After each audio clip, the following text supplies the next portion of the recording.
What's up, everybody? Welcome to In Love with Horror, your destination for all things horror. I'm AJ. And I'm Christy. And today, y'all, we'll be talking about True Detective Night Country. Now, last weekend was the first episode, part one of this series. Do you remember how many episodes I said they're going to have? 6, I believe. Okay. Yes, about a 6-part series, which is a little bit shorter than the other seasons. But anyway, we're going to be talking about that first episode along with, the series as a whole. What I mean by that is we're going to be talking about like the characters, kind of like how the season is being set up. We might even talk about the next episode. Episode 2 is dropping tomorrow, and our thoughts on that. We're also going to talk about some linkage that we've noticed, and mainly you've done a lot of research on this, linking back to the first season. So we'll be talking about some of that linkage too, and then some like outside things that also influence the series as well. Like there's gonna be references to like Edgar Allan Poe that you had looked up, things like that. So y'all, this will be a very interesting discussion all about True Detective Night Country and what's within it, what's influencing on the outside. There's everything True Detective Night Country, y'all. So make sure y'all stay tuned because this will be a fantastic episode.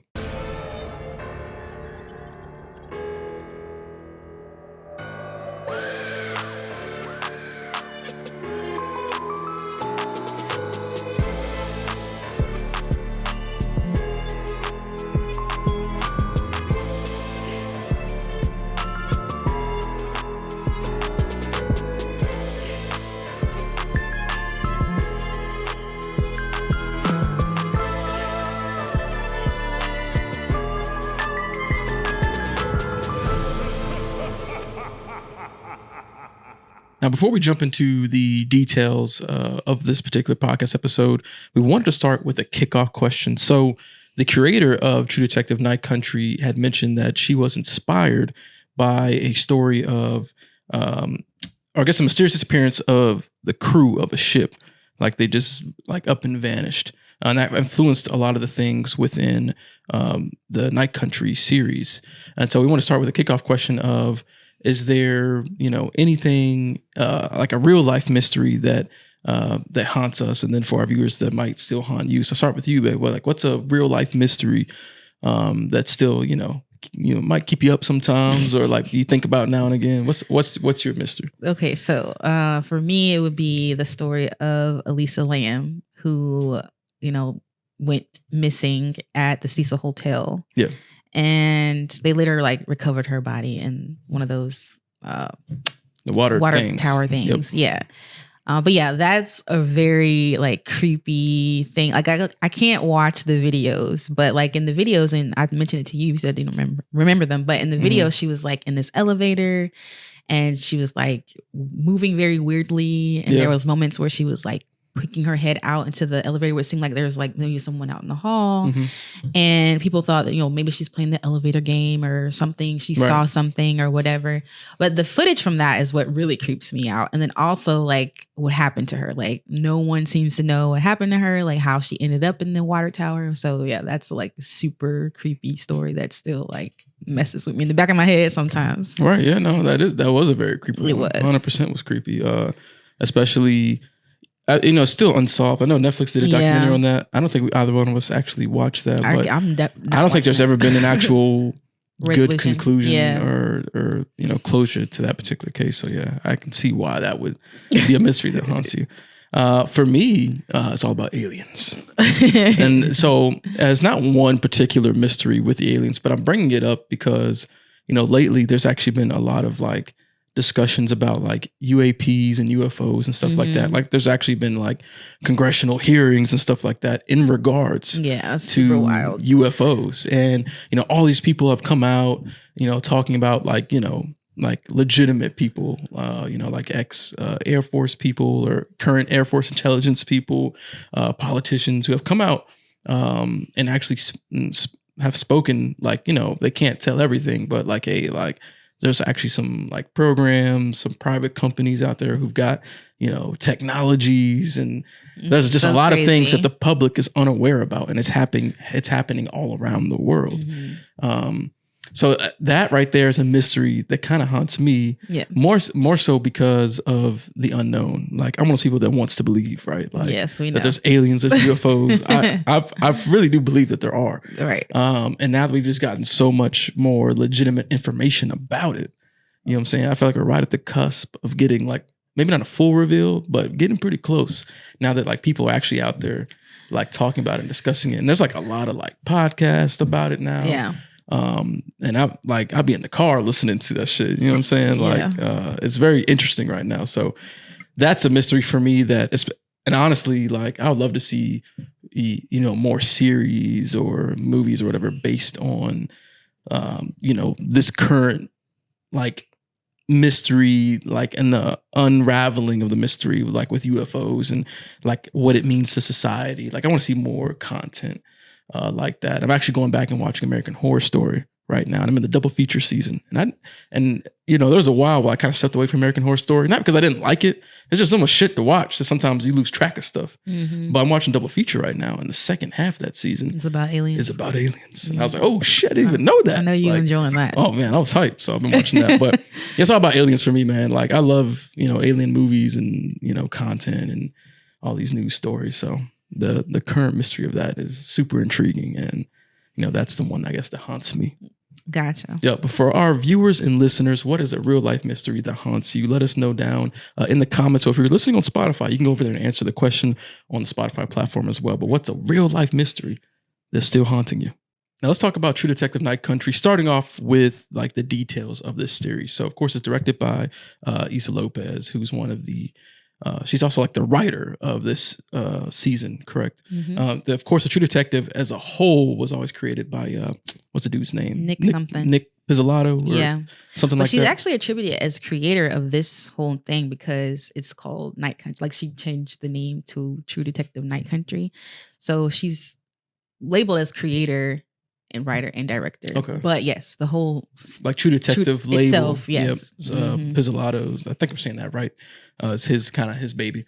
But it stars the two main protagonists that we're following is Jodie Foster's character and Callie Reese's character. And the basic synopsis for Night Country is 2 detectives are brought together while investigating the men who disappeared from a local Arctic research station. And that's basically like where the story begins. And you know, the mysteries and everything start to unravel from there. Now, with that, now we got the kind of, you know, basic series details out the way. We'll jump into kind of like the, you know, diving into the lore and just talking about all the interesting things surrounding this show in episode 1. So I'm actually going to pass it off to you, babe, because you've done, you know, you went down the rabbit hole, essentially. I did. Only because I did not expect to enjoy this episode as much as I did. Yeah. Like, I remember season 1 as far as like watching it along with you and being interested in the, you know, mystery and unraveling of the story and stuff like that. But I did not watch season 2 or 3. Right. But you watched season. I watched both of them. I watched all of them. I watched all the seasons. Yeah. But also like just the rumblings around it. You know, people did not really like season 2 and 3 as much as season 1. It was a much stronger season. But yeah, I kind of like briefly peeked in on a couple of the episodes that you watched, but I was in no way interested. And he kind of like roped me into watching this season too. Yeah, I basically forced her, y'all. Yeah, like, he was like, "You're gonna watch season 3." I tried to get you to watch season 3 because I was like, "Yo, it's like Mahershala Ali's following a black detective." Like, there's actually a lot of cool things that in that season 3 that talk about like you know black people and being on the police force. It's always subtle, but it's always there. You know what I'm saying? But there's a lot of and the way they play with time and things, like I actually really liked the season a lot.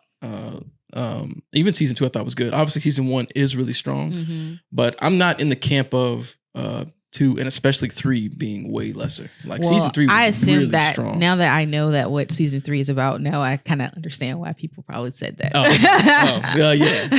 Because he actually says that sometimes. He actually mentions in the show, like he's like, because his partner is a white detective. He's like, man, why don't you say something? Like, you know, then I can listen to me. You know what I mean? Right. And then it's Mahershala Ali, so like his performance is incredible, honestly. Always. And he's playing a young version of himself, middle-aged and old version. Yeah. And he kills it. Like that shit is so good. But I have to check it out. But yes, either way, I forced her. Me, yes. I was like, you gonna watch this episode of Night Country tonight with me. And now look, I know. you hooked on the shit. I'm super hooked. Like it was so intriguing. Like instantly, I was like, I didn't even let on to you. I don't think while we were watching it how invested I was. Because you didn't want to admit that I was right. Like, oh yeah, this is good. So good. It was so good. Okay, but anyways, it's been 10 years since the season 1 aired of the original True Detective show. Dang, that just came out in 2014. 10 years ago. Wow. It's been crazy. And That's then there was insane. a break between season 3 and then this season. But they really wanted to bring it back. And I listened to Issa Lopez on the companion podcast that HBO has for this show. And she talked about how when they reached out to her, she was like, absolutely, like, I can definitely take this story, like take a story, bring it to life through True Detective's eyes, basically. And so I'm so glad that she did, because this shit's hard. Like, this first episode was so good. But anyways, if you are a fan of season 1, I think you will be a fan of this season. Like, there's a lot of things that tie together. They're very subtle, yes. And then obviously you have things that are different, right? So you have these 2 male detectives in the first season, and then this season you have these 2 female detectives. And let me just tell y'all, so many people out here was like calling it woke, and like they don't want to watch it anymore because of all the different issues that kind of arise during the season, during the episode. And then the fact that these are women, and then you have this group of researchers who are all men, and they're all gone. So it's like, oh, this is such a woke episode. And then some other stuff we'll talk about a little bit later. There was a female detective in season 2, but yeah, it was Rachel McAdams. We'll talk about some of the other small things that stood out too. But so in the very beginning, you didn't get it. I meant to get it, but there's a quote that comes on the screen in the beginning, and it kind of like attributes to the darkness. And right after that, we have these caribou who are being hunted at the time, and then it starts to get dark. It tells you when it comes on, it's December 17th, before it goes dark, and they go leaping off a cliff just randomly. Like, they like sniff the air, like something's going on. Something's off. Right. And then they just charge for this cliff and they go off the edge. And if you tie that to the quote, it's kind of like, okay, things are about to get crazy because it's about to be dark. Right. And also, like, just in pure common sense, like when it's dark, you can't really see very well. And so your mind can sometimes play tricks on you and whatnot. So that's kind of like things are hidden, Exactly. Exactly. But yes, also that quote, the guy's name is Castaigne. He's not a real person, but that character was in a book or journal that the detectives Rust and what's the other guy's name? Okay, well, the detectives from season 1 were following, called the Yellow King cult. Okay, so those things kind of connect with each other. And there's some other callbacks, like when they come into the base, they were drinking beer. It was Lone Star beer. That's the same. Yeah. Okay. And then you'll see like this spiral symbol periodically that also is connected to the first season. Yeah. But yeah, so the opening credits, which I thought were really, really cool. I always like when when shows do this, like give you clues of the show in the opening credits. And this is the same case here. So you get little pieces that you probably don't realize are, important right off the bat, because this is the first episode. But at the end of each of the credits, they're going to be like images that kind of point to what's about to happen. That's cool. And in this particular case, the ending scene of that opening credit is just like an image of the base. So, okay. Because right away, when we start the episode, there are these people, this group of people, they're doing regular stuff like laundry, eating, making a sandwich, making a TikTok or whatever. Yep. And then stuff kind of goes left, where this one character is like coming in from the snow and he's like shaking and he goes, she's awake. Yeah. And then that's kind of where things kind of shift. Yeah. It's very funny that I personally don't think I thought that there was going to be any kind of like supernatural-ish stuff involved in this, but then it kind of takes that route. Yeah. And I was thinking too, it could not be supernatural as well. Well, obviously, yeah. Like, it mean literally she's awake. Talk a little bit later about that, but yeah, there are some people, because I watched a ton of like videos about the episode and what people thought about it, just to get some different perspectives on it. And some people were like, oh, there's plenty of explanations for what's happening here. And yeah, that's true. And I believe that, but just because of the different things that kind of connect the first season to this season, I feel like there is some kind of like occultic type of background. Right. Yep. That's just my own personal feelings. But anyway, so the research group that is missing, they're from this company called Salal, which is a Hebrew word that means like to go dark. Okay. And also, if you guys are fans of Edgar Allan Poe, like I am, there's a book about Arthur Pym, and that word is also in there. It's actually an island where there's like these cannibalistic alien type creatures that lived on this island. So obviously the creator of this show has done a lot of research because she's got like all these different pieces to build this like mysterious event. And I think she did a really good job of like creating that. And then the fact that it's like the atmosphere itself is like really unsettling and it's dark. Yeah. It's cold, you know? So it's like, I kind of reminded me of like The Thing, 30 Days of Night a little bit, like aside from the creatures, but just the fact that, you know, it goes dark. The atmosphere of it. Yep. Yeah. And anything can happen in the dark. Yep. All right. So we have these missing researchers and Liz is our main like detective. That's the one that's being played by Jodie Foster. And then Kaylee Reese, her Navarro, she's another detective, but she doesn't really come into play immediately.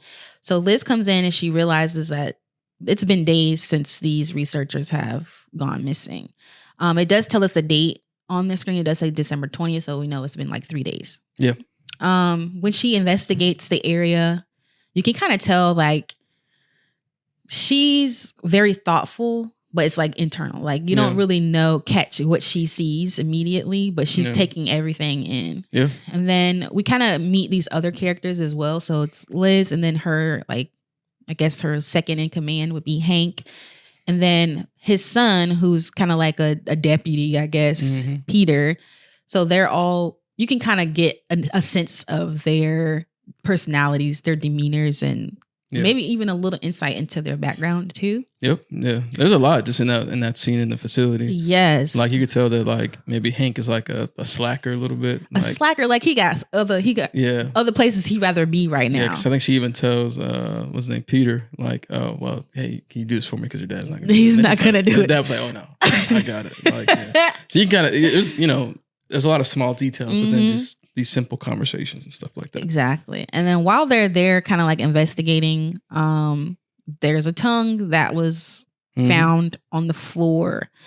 And she identifies this tongue as being like an indigenous person's tongue just by the lines from the fish line on the tongue. Yeah.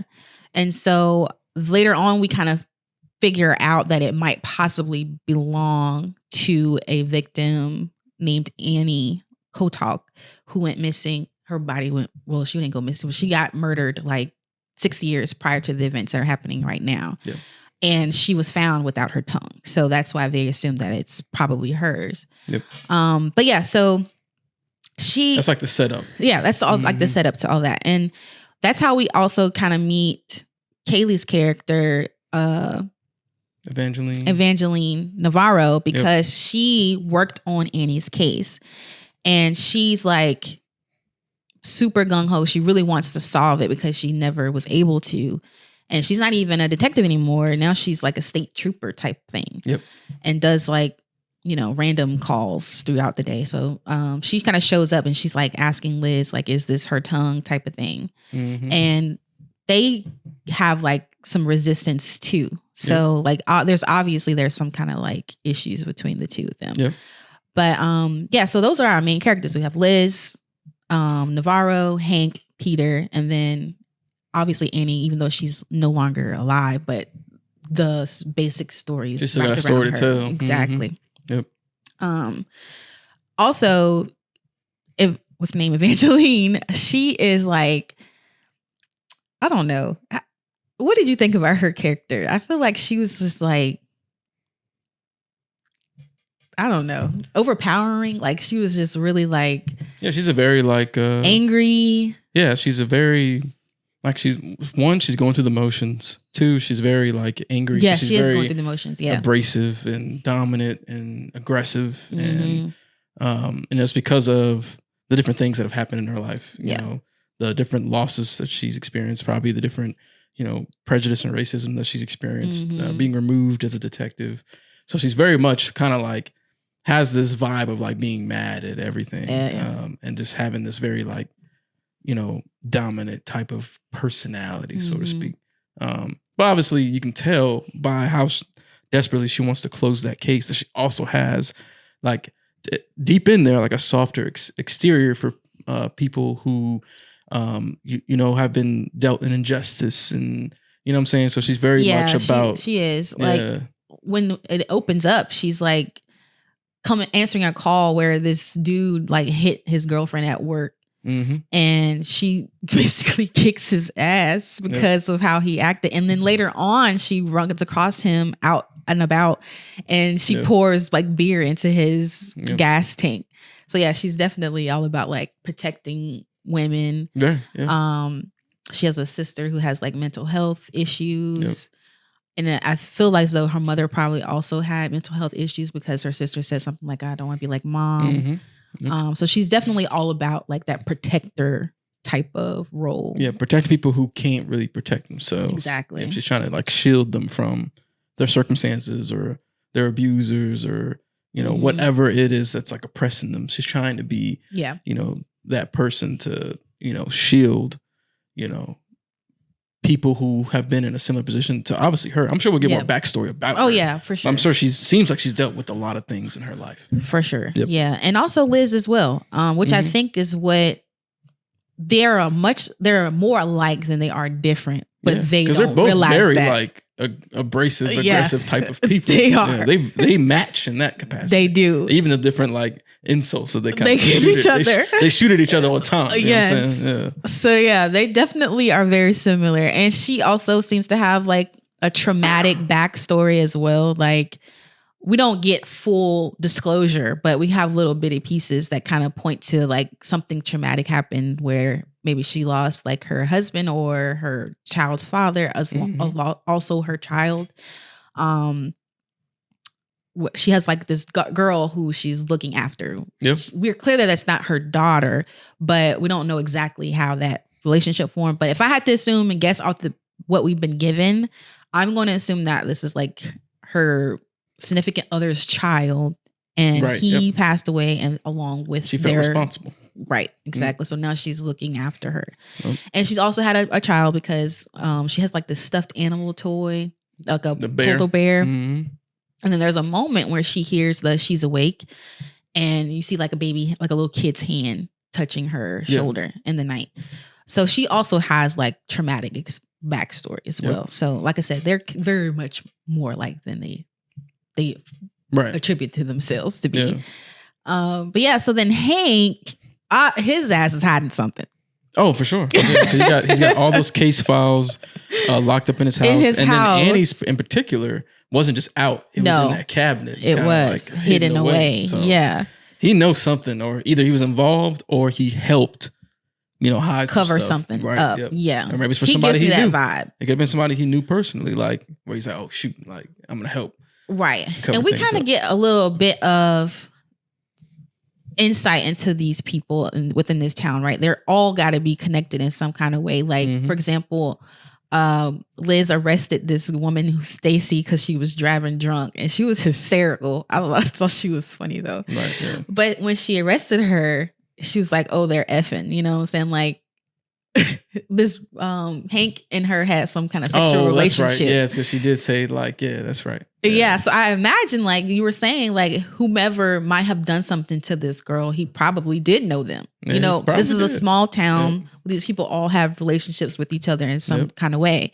Like when that happened, when Stacy hit the pole, the people in the window were like, Stacy's ass, like they already knew who it was. Yeah. So obviously these people all are connected and intertwined in some kind of way. So someone knows what happened to Annie. And like you said, he's probably just covering up for whomever it was. Yeah, and I think also in that scene too, it was good because it seemed like that's it might have been like a drunk driving incident that was involved like her husband and son, because she was like in that particular moment, she was like real aggressive and like mean. Like she called her like a bitch and all this shit. Like, she didn't play no games with right. Stacey. So yeah, because she even had. And then there was that brief like flash moment where you see like a kid's shoe. It was something, some kind of scene like that. So in that moment, she had a flashback, and that caused her to be even more pissed. Like the fact that she's driving drunk, because she went ham on her ass. She really did in that moment. Yeah, she served her ass on a platter. Yeah. But yeah, so, and he's also, like you were saying earlier, he seems like he got other things on his mind, and he apparently has like this Russian mail order bride on the way. You know, that was weird. Yep. It is very weird, but he's like preparing his house for her to come, and he's painting his room like a weird blue color. Yeah. But yeah, so I think his mind is on this woman that he found online who's going to be moving there, that he's going to be marrying. Yep. And then Peter, the son, I find him very interesting to me. Like, I feel like the other characters, you can kind of see all their cards laid out, but I think Peter's a little bit different to me. So like he comes across as what, I don't know how to put it into words, but okay, so first of all, he's kind of like in the middle between Liz and Hank, right? Yep. Like she gets him to go steal the files from his dad. And he does it. Yeah. But he doesn't want to get in trouble either. He doesn't want to get caught. Like, he doesn't want to have any kind of resistance with him and his dad. But he seems so eager to please Liz too at the same time. That's what I was going to say. It seems to me like Peter, like, you know, like he wants to be like Liz, right? She's like like a role model for him of like a good, you know, police officer, a good law enforcement person. He's like, man, I want to be like her. Like, I want to help people solve cases. And I think Hank feels some type of way about that. Right, because he's not looking at his own dad the same way. Now, we've already mentioned Annie Kotok, who is our murder victim from 6 years previously. Yep. And whom we're assuming this tongue that they found at the base belongs to. Yep. So just a little bit of information that came from the episode about her is that she was like very loud and protesting against different things that were happening in the town of Ennis. And one of the biggest things was that she was protesting against the mines. Yep. And it's like a mining town. It's a mining it's a big town. Central part of the town. Yeah. Yes. And even her brother, who Navarro goes to see because she's kind of like updating him. And he seems to be like, you know, trying to move on. Like, he doesn't really want to rehash it or bring it back up. Right. But he's also a minor. And he talks about how like there was that, I guess, an issue between him and his sister, because he felt as though, hey, if you get rid of the mines, you basically get rid of Ennis, because that's what we all need in order to make money, to survive. You get rid of the roads. Like, there's no purpose of our town if you take away the mines. Right. But yeah, so she was protesting that very like proudly. There's other stuff involved, like water, like protecting the water and, you know, their land and stuff like that, because she found that feel like the mines was ruining, you know, what made that area of Alaska special. Right. And then we got a little bit of that in the opening credits, because like there's like the protesting signs, and then like there was like a drawing like protect the wildlife and the water. It's like a poster or something like that. But yeah, so Liz herself felt as though there's no way that we could actually find the person who did this or the people who did this, because she felt like it was the town itself. Right. And you know, throughout the show, the way they talk about Ennis, it's almost like a person, like a character of its own. Yeah, they do. They do mention it like it's a right, like another character. Exactly. Yeah. So Liz says Ennis killed Annie. Yep. But yeah, the brutality of her death was a big part of that too. Like, I was like, dang, they really went in. Navarro pointed that out when they had like their little disagreement near the end of the episode. How personal it felt. Yeah. Because it wasn't like, oh, they like, you know, killed her, like with like shot her and left her body or whatever. Like, she was really like brutalized. And then the fact that they cut off her tongue, which, you know, we kind of know is like silencing her. Yep. So yeah, like that was didn't keep quiet. So exactly. It's crazy. Symbolic of that. And then we have Rose, who's kind of like a wild card to me, I guess, in the episode, because everyone else seems like pretty normal, but she's like, she's obviously like a spiritual. To me, she comes off as like a spiritual seer, very rooted in like the culture of the area. Yep. And so when we meet her in the episode, she's literally like gutting a wolf. And I'm like, she must be pretty hardcore. Cause to me, it's was like, it a wolf she was getting? I can't remember. Yeah, it was a wolf. Oh, okay. But yeah, and then she sees this guy named Travis. Like he looks weird, and you don't really know you kind of guess he's dead, but you don't really know he's dead until the end of the episode. She follows Travis. He like leads her out into the ice, and she finds the bodies. She discovers, we see 3 bodies of the researchers. And when, Liz and Navarro arrive, she's like, how did you find? Navarro asked her how she found it. And she said, Travis told me. She's like, Travis is dead. And she's like, I know. And she just walks away. Right. It's like, to her, it's normal. Yeah. Like, I think even when she saw him, she's like, then she said she was like, hello, talking, Travis. Yeah. Like, Hey, Travis. Like it's completely like normal that like she's seeing a ghost. Thing. Yeah. But I so far, anyways, I like her. So if you watch the trailer, she's gonna be, or even at the end of the episode, they kind of like gave us some little snippet of what's to come. But she seems like we're gonna get more of her, and maybe how she's seeing these things. So I'm looking forward to seeing more about that, because a lot of people are like, oh, it's all in her head. She's not really seeing like a dead person or whatever. I'm like, well, how do you know? And then how did she find those bodies? How did she find the bodies? Yep. Everyone else had all of these like explanations for everything. But I'm like, how does that part make sense? How does that fit like a scientific explanation? Yeah. But yeah, so let me say this. Yeah. One of the things that people said is that time back to the whole dark thing, and like you're seeing things that are not really there. So that's probably why she saw Travis. But like I said, it doesn't explain how she was led to the bodies. Okay. To me. Right. Yeah. Anyways, so when they do find the bodies, they're like buried in the snow. They're not like pretty deep. Like 3 days is a long time for snow to build up. So I mean, I guess that part makes sense. Well, no, not that was like up to here. Yeah, but it looked like it'd be blizzard in there. Ice. You know what I'm saying?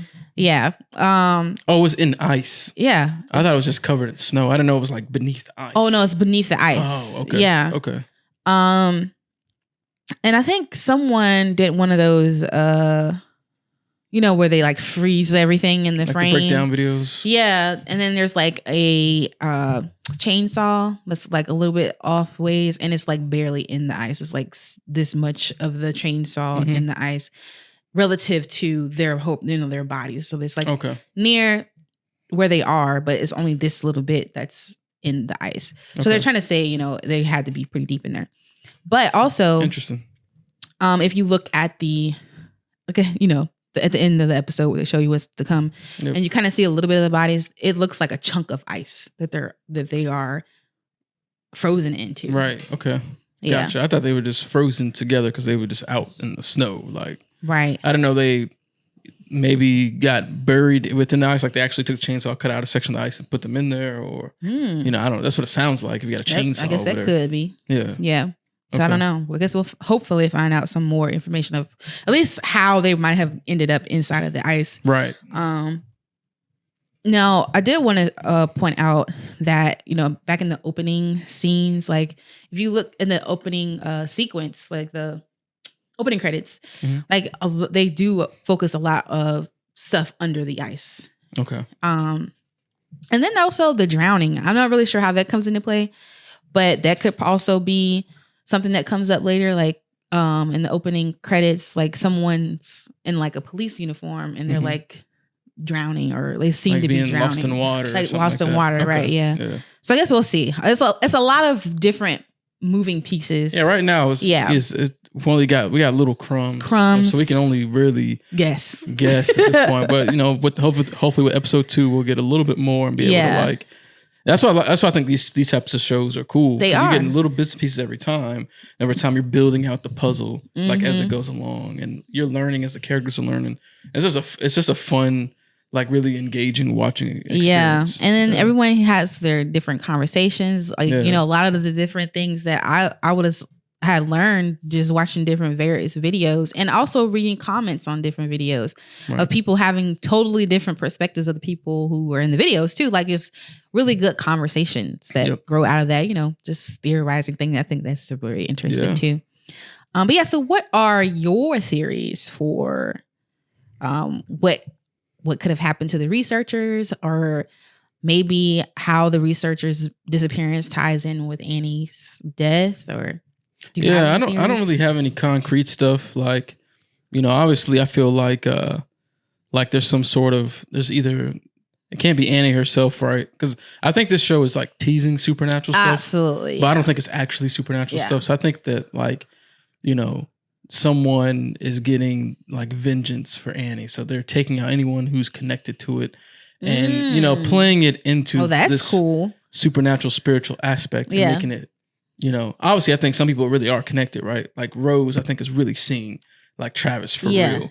But I think that's like, those are like isolated instances. I don't think it's like a blanket supernatural thing that happens to everybody. At least it just seems that way right now. I mean, that could definitely change, but I think right now I'm going to hold on to the idea that it's still going to be very grounded. And I think it's just somebody getting vengeance for Annie. Now, who that person is, I have no idea, but somebody I think is taking people out, or took those people out because they had some direct involvement with that in some sort of limited capacity. Oh wow! Okay, so that's an interesting perspective. Yeah. I didn't think that. I guess what throws me off. Now, this could be the person you're talking about, if this is what the case is. But like in the beginning, when the delivery guy comes into the base looking for the people, and we see like a shadow of someone walking inside of the building, and we don't ever find out who that person is, or if it's a person or anything. So I wonder if that could be your like the killer person. Yeah. Oh, like they were just maybe getting something from the scene or something like that. Yeah. Who knows? Yeah, that's possible. That's interesting. They might pull one of those things where it's someone close to everything, and they're gonna like tease it and build up to it towards the end, where it's like, oh, is this person the whole time who's getting vengeance? And I don't know, but very interesting. I don't know. I guess with me, I've uncovered so many things in my research. So that's the difference. Like you've done a lot more research than I have, so I'm basing it really off of just what I've seen in the episode. But so I don't really know. Sorry. My bad. Yeah, so I don't really know how I really feel, I guess, how it could go. But because we have like the evidence of like the possibility of it being connected to season 1 and there being like this cult involvement, I think it's probably not really like supernatural in the sense of like ghosts or spirits or whatever, but maybe like an occult type thing. And being that we don't find out who is funding the Salal place, I personally think it probably is connected to whomever was behind the whole thing in season 1. But I don't know how that plays into all the other small pieces either, though. Okay, so you're thinking season 1 will play a heavy part, at least into the basis of like the cult thing being involved, but only because of the symbol, because it's the same exact symbol that was on the bodies in season 1. Okay, so I think they'll have some sort of connection. But yeah, I'm not really sure how Annie plays into this unless because the researchers are there to try to find something in the ice. Yeah, and I can assume that maybe they found something that does something crazy or whatever, and maybe she was witnessing to that, and maybe that's how she got involved some way. Yeah, because they're basically like they're a research facility. Yeah, and if you compare it to real life, like when they're out there looking at ice stuff, they're like trying to see like stuff that existed, way back in time. Right. And there's maybe there's like some organisms, something and like that, right? weird stuff like that. Yeah. So I mean, it could get weird. It could get weird. I don't think it would, but I think that would be interesting. You if know, it got weird. you never know. I don't know. I'm just looking forward to the journey of uncovering all the pieces. Yeah. I think this would be, like I said, I was not expecting to enjoy this as much as I have, but yeah, I'm excited about episode 2.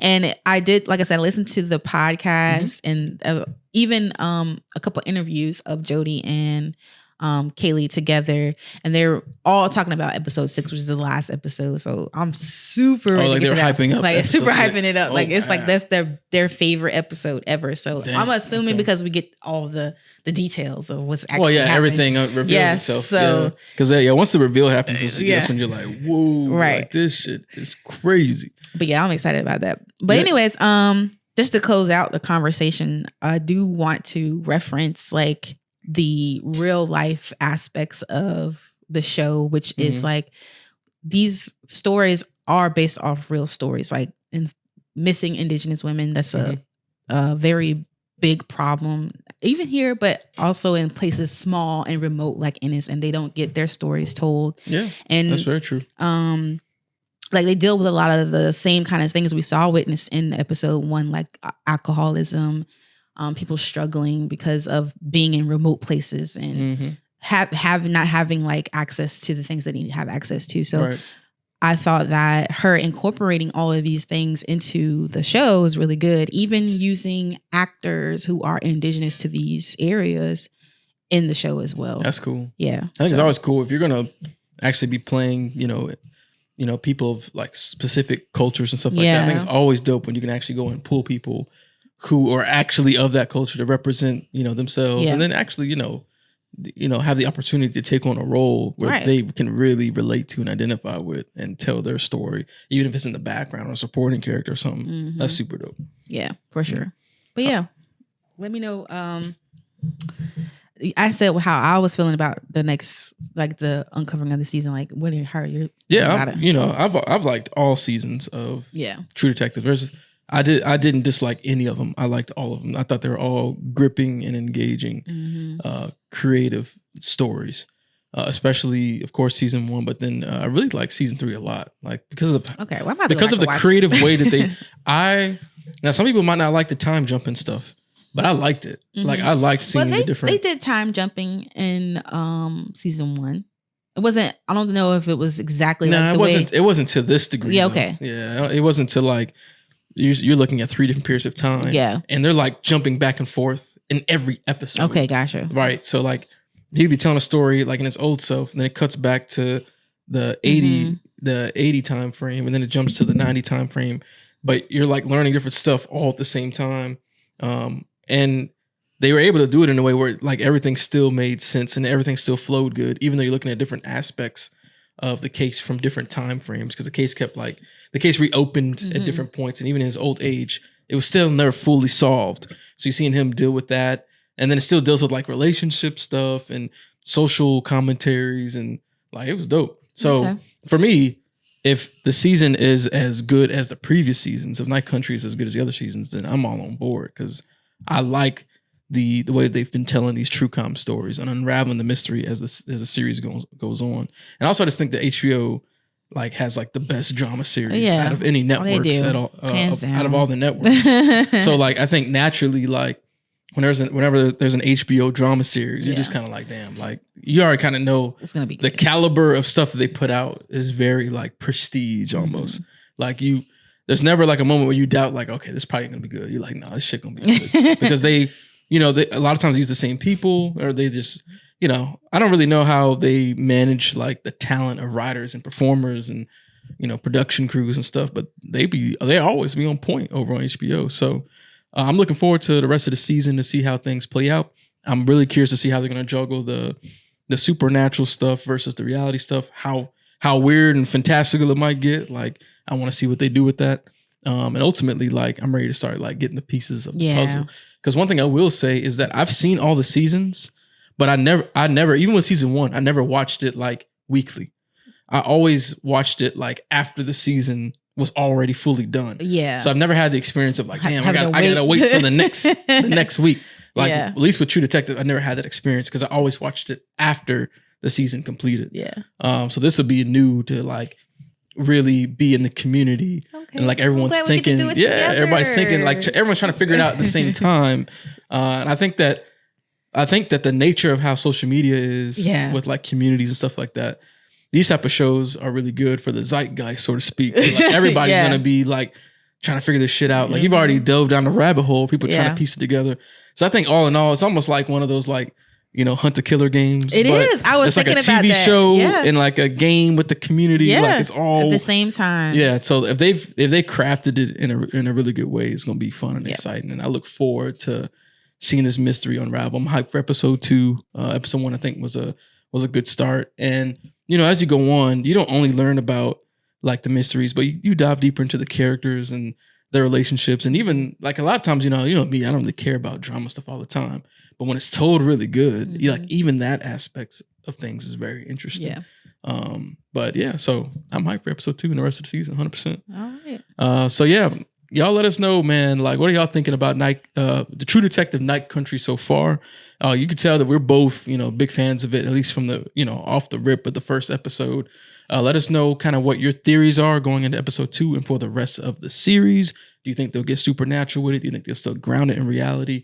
What are some Easter eggs or some, you know, nuggets of information that we might have missed that maybe you know about that you can either put on our Spotify comments or on our YouTube comments? You could drop all that stuff there. But, you know, just join in the conversation. We want to add and contribute our thoughts to the conversation as everyone's trying to figure out, you know, what's going on in Night Country. But if you made it this far in this particular podcast episode, thank you so much for listening to the entire thing. We really appreciate that level of engagement and support, and we hope you enjoyed it. We enjoyed doing it. But as always, you know, if you're watching on YouTube, like this video over on YouTube. If you're on Spotify or Apple, make sure you give us a 5-star rating over there. Give it a thumbs up or whatever the platforms use. That just helps for visibility and things like that. But all in all, make sure you're following us and are subscribed to stay up to date on all things horror, y'all. Until next time, peace.